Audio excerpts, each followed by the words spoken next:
We all have an innate need to feel heard.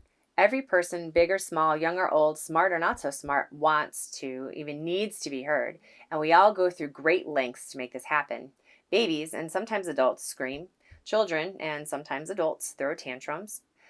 Teenagers, and sometimes adults, name call and then pout and ignore, also known as the silent treatment. Although seemingly very different, these are all just attempts to be noticed, to be listened to, and to be heard. Clearly, we are born with some of these coping strategies, like screaming, and some of the coping strategies, like the silent treatment, and are behaviors we develop over time in an attempt to get our needs met. When these strategies are first used, they tend to work and to be effective. So we keep using them over and over and over. And when these things we do from the time we are very little, they are a very easy go-to in times of stress and or anxiety. However, there comes a point when we are adults and we have the ability to pick and choose what strategies actually work for us and honor us.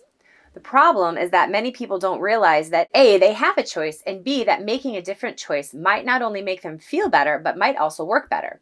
Sure, a tantrum at 25 years old will likely look different than one at 5 years old, but the mechanics are the same. I'm going to kick and scream until I get my way. When we are little, this often works because parents are tired, stressed, embarrassed, etc. And when we are big, this often works because people are tired, stressed, embarrassed, etc.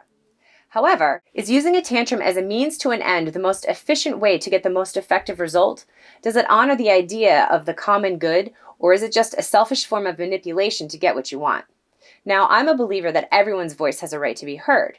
I'm also a believer that sometimes people feel like they need to roar or act like a lion to get the attention that they want and or need.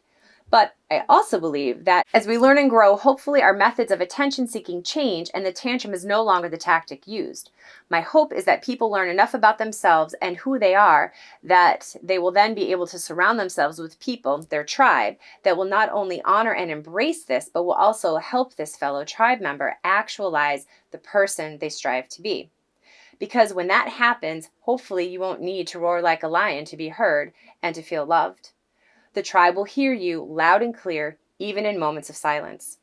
And you, yes, you deserve to be heard.